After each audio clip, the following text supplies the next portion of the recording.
I've had a few requests to say something about the meditation.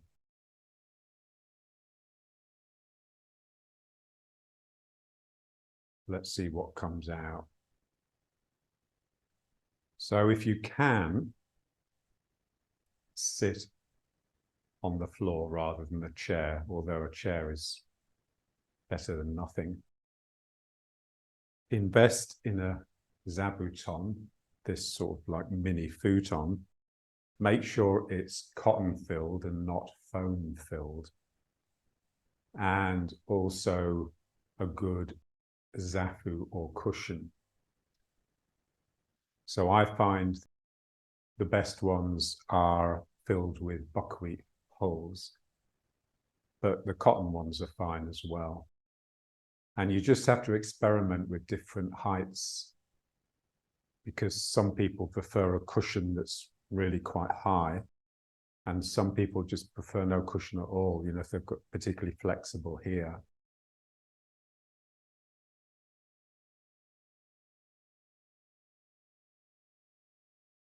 And then just sitting cross-legged. So this is what they call Burmese posture. So the feet are not actually crossing over each other. So I like this because you can get the legs wide apart. So this, you get a real space here. If you're in lotus, so if I put my foot on this calf here, then this is like a sort of half lotus, which is quite comfortable. But you can see the knees have already come in a bit. Now, if I get into half lotus, I'm pulling the heel up into here, the knees are even further in. And of course, I can't do lotus, but if it was, then this heel would be up here. So whichever position you're in, you should try and drive the knees downwards into the zabuton or the floor, rather than have them sort of elevating. So when you push the knees down, there's a sense that your perineum and your anus is lifting upwards, which is important. Once you've got into the position you want, just rock back onto the cushion a little bit, and then just let the hips roll.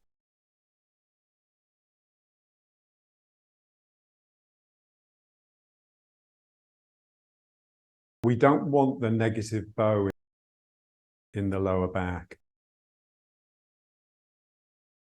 A real sense that your lower back, from your bottom of your sacrum up all the way to the mid back, really is just really ramrod straight.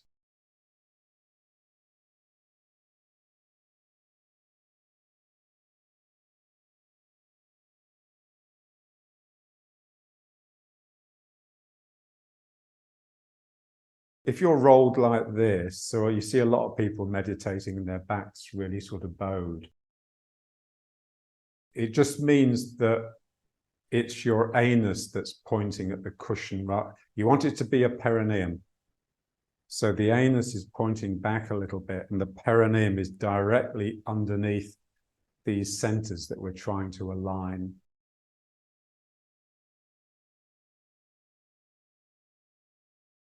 So the most common hand position is just one hand on the other with the thumbs touching.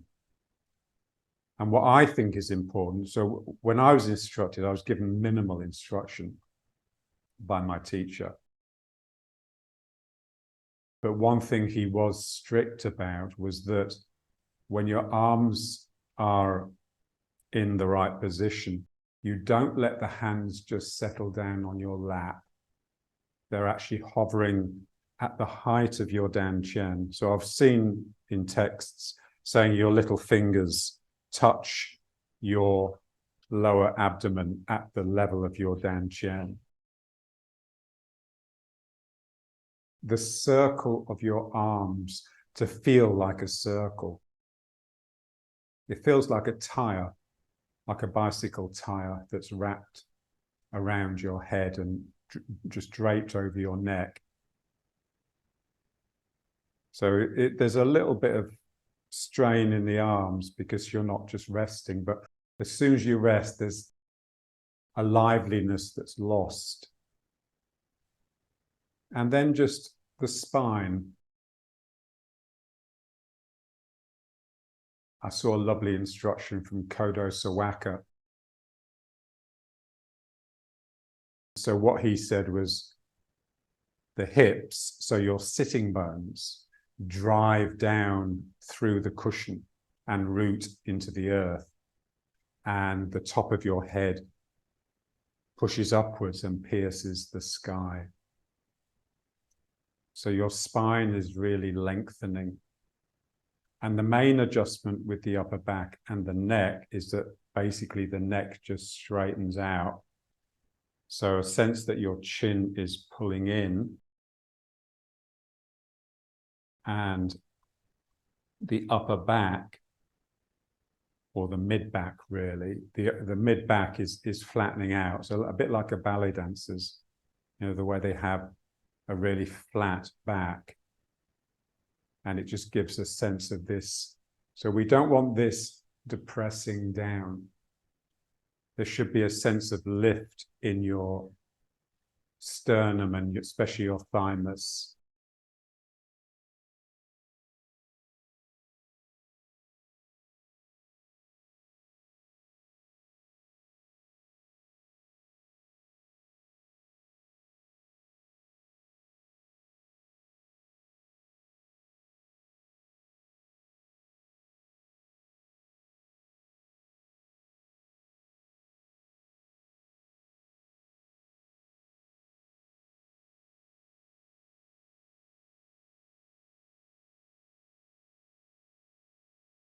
So the posture, it can appear stiff and rigid, but it should feel far from it. The bit that's a strain for most people is just keeping the chin in, because they're so used to their head being forwards of where it should be. So there's almost a sense that your head is out of the picture.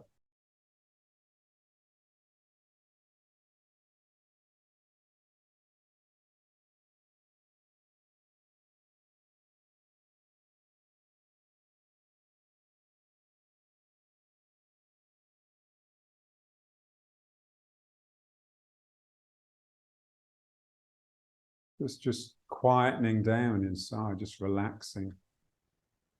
Feeling gravity streaming down through you. Feel the ground. So the same as in the Tai Chi and the standing Qigong, the riding horse that we do. A real struggle to get out of the head and into the body or into the energy. So it's a posture that is being maintained by central equilibrium rather than by a controlling head.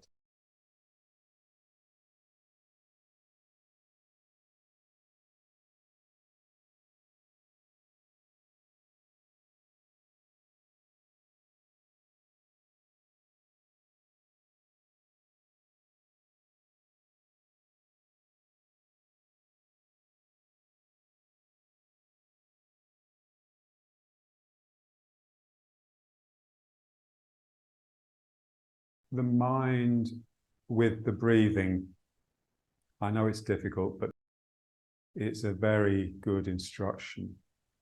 So you're sitting here very still, yet your mind is with the part of you that's breathing.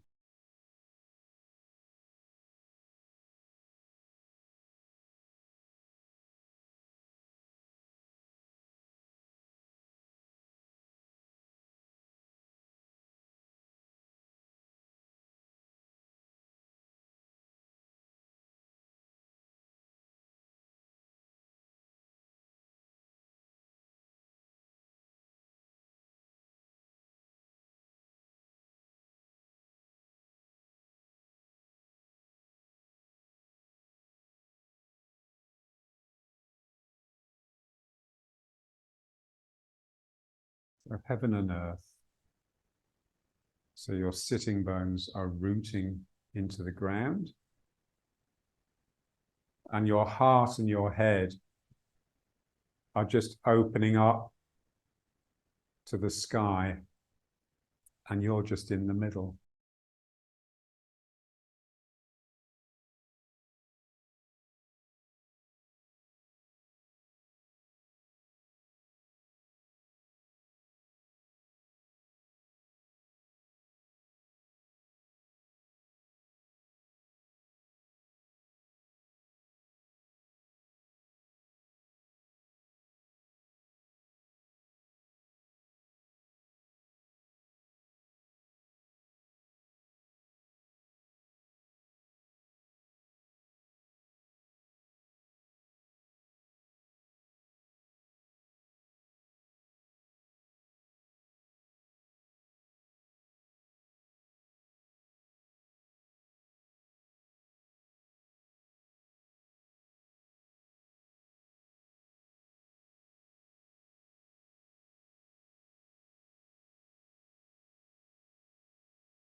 And just remember that everything that we do in meditation and Tai Chi should happen naturally if you have the right mind. So something in you has to remain fluid and flexible enough for that right mind to appear. If you're too stiff and rigid, you'll inhibit that. So it's always a fine line that we're treading.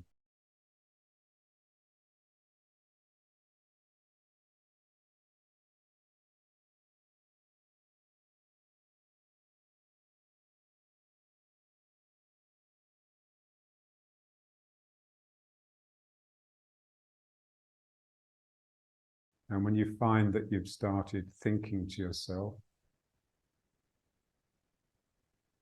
you just bring the mind back to the body, to the posture, and just smile.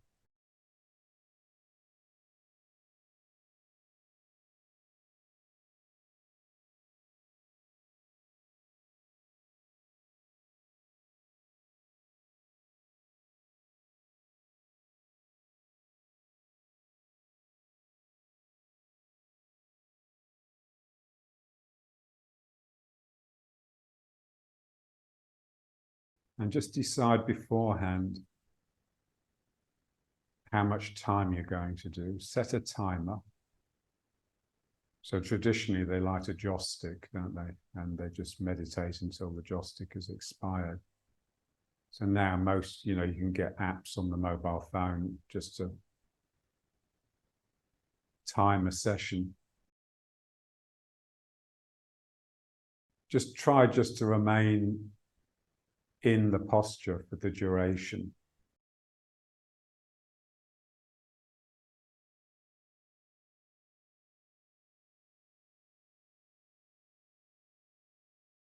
And just treat the exercise with utmost respect and reverence.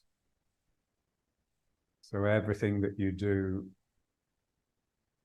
in preparation, during, and afterwards, the minutes or so afterwards, is really mindful, slow and mindful.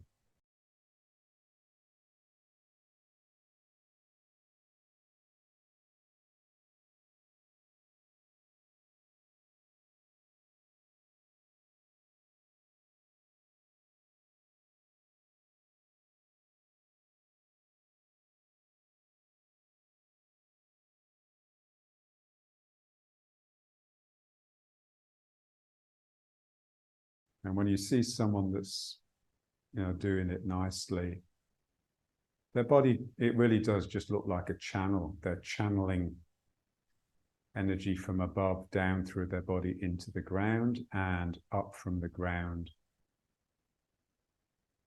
and towards the heavens.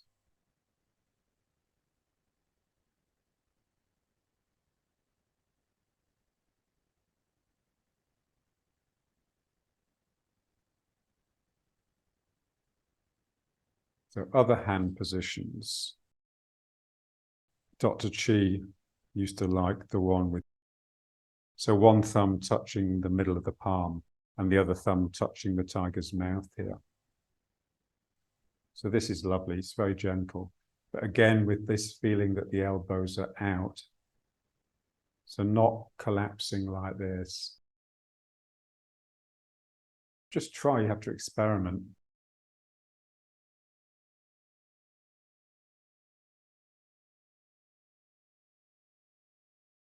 And then there's prayer posture. You can have it quite severe where you're pushing the hands together or just very loose. Or the hands down here. Once you've decided on the hand position, just keep it for the duration of the session.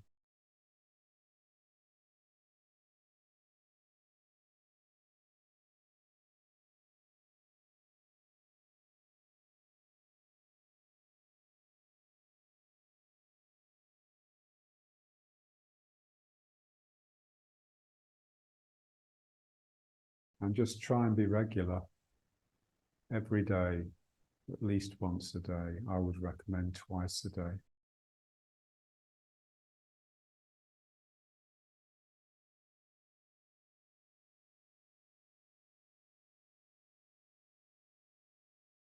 And if you can find a meditation group, then that's great as well, because they will sort of drag you along.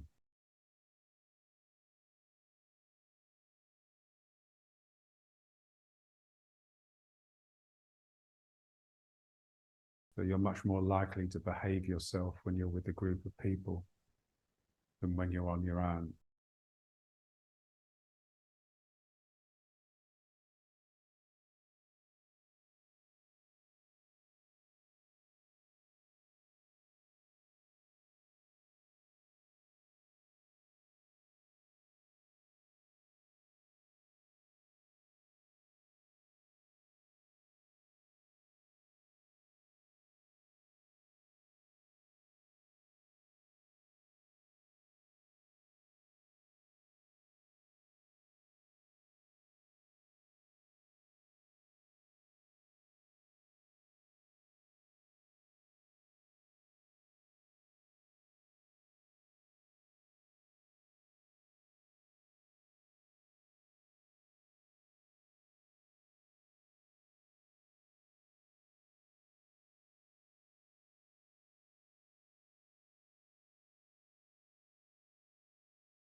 So the enemy really,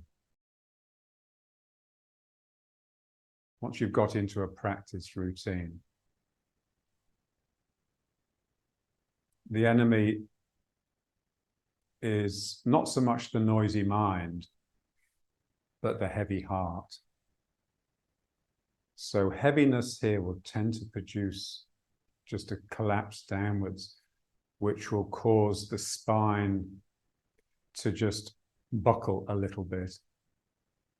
And so you can use your own hand just to sort of work up the spine and just find the part that just bulges back a little bit too much. So here, on me, it's here. Most people, it's a bit higher. So here, if I can just sort of just help that come this way a little bit, then there's just a real sense that this is just lifting upwards. We don't realize just how light the heart has to be.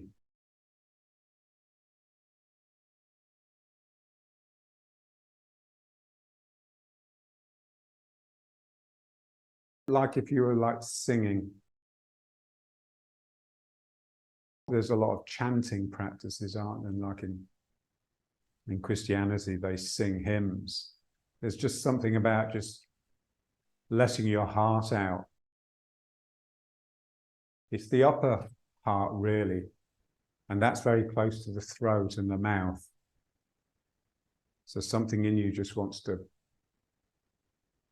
praise God, really. So once this comes in, then there's a sense that the tension that's there can just sink down the spine. You've got a friend that you work with, practice with, just work on each other's spine. So they would be kneeling here, maybe just working on my spine, just feeling the places that there's a block, and just gently just teasing it in. And then you'll really feel, when it's really clear, the spine, you'll just feel like this geyser of energy that's just gushing up and spraying out.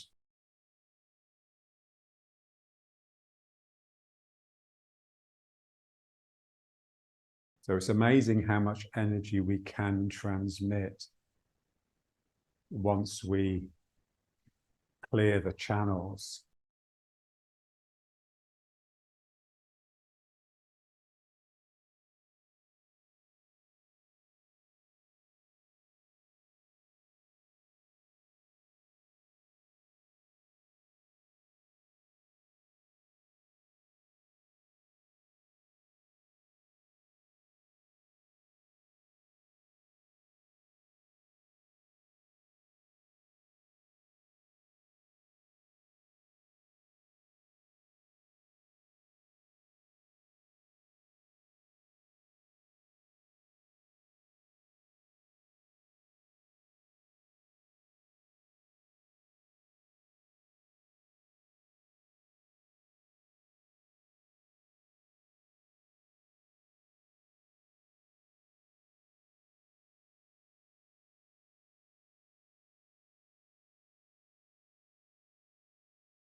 Once you get the posture right, once you get the spine fully open, then there's very little difference between meditation and prayer.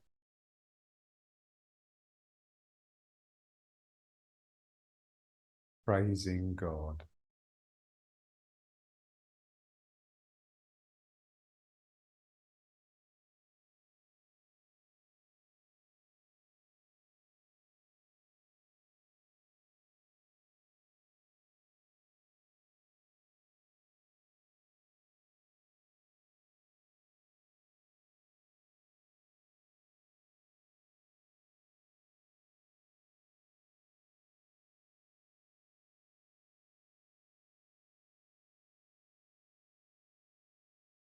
And just noticing that as soon as the mind starts thinking to itself,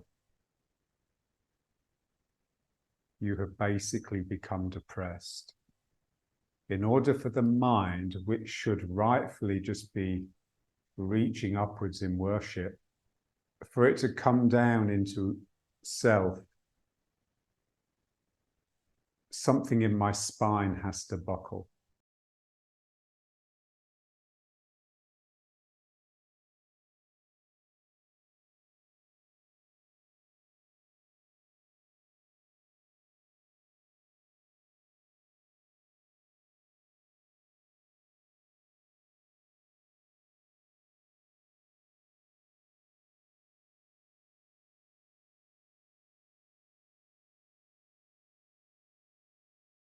Tip of the tongue on the roof, the mouth, remember.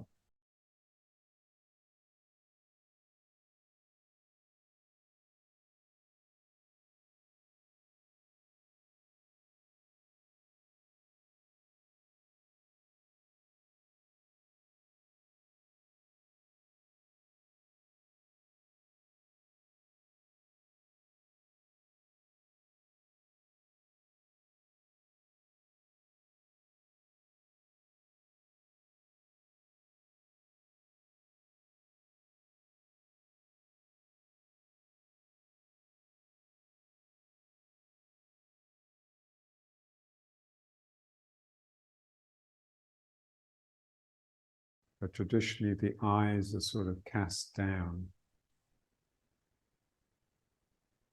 3 to 6 feet in front of you, so 1 to 2 meters, really. Depends. If you feel an urge to just look up, then just go with it.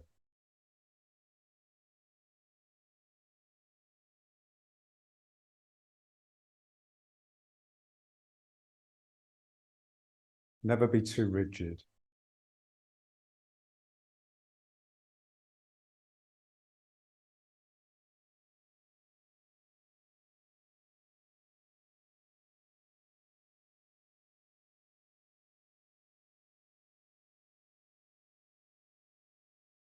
So this is the meditation way of Zen, Zazen. So if you watch like the Tibetans, for example, or the Indians, when they meditate, they break all of these rules.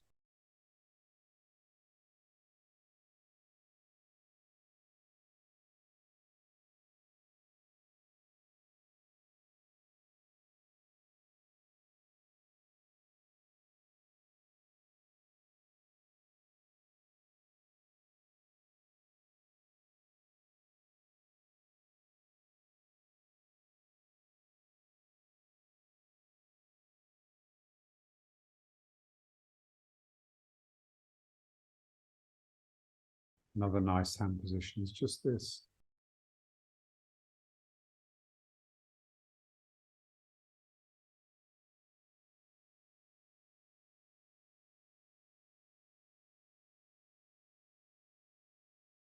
So anything that helps the sternum, the thymus lift. So having the hands down like this does tend to create a weight around the neck. So here, just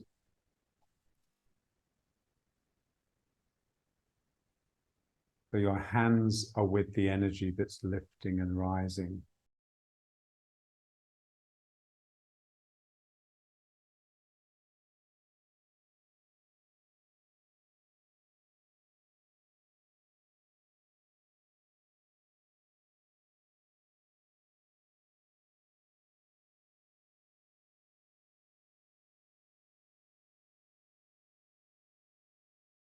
Another instruction I heard that I found useful.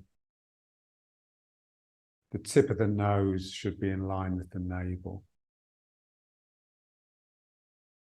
Obviously, you can't tell, but you can feel when this is protruding beyond the navel.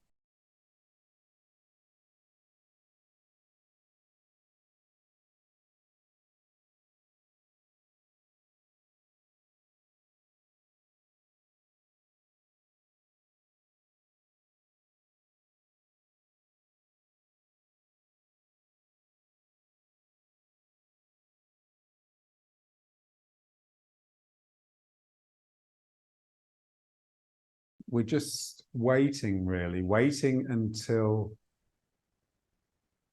the switch happens. So waiting until it gets out of the head mind and into the body and the energy.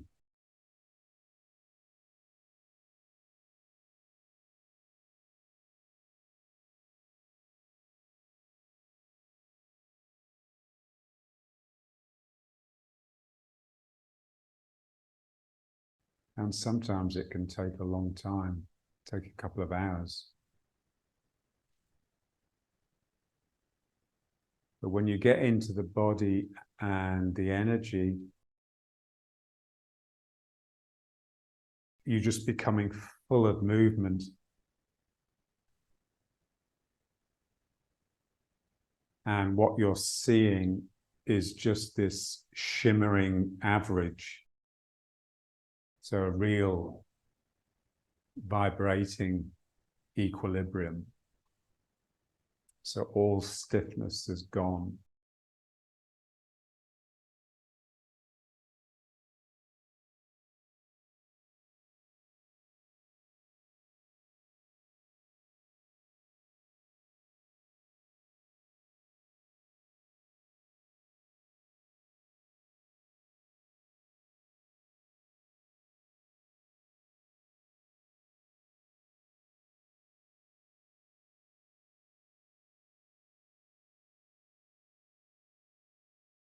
So in Zen, they say when you're practicing Zazen, you're enlightened. You just don't realize it yet. So there's part of you that's perfect. And realization is just when your mind is with that part.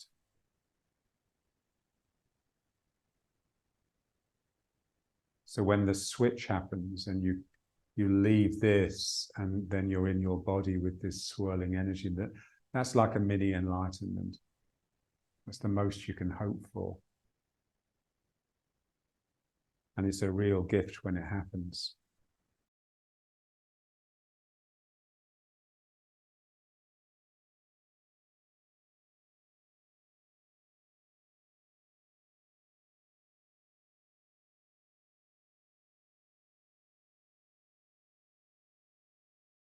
I hope that's useful.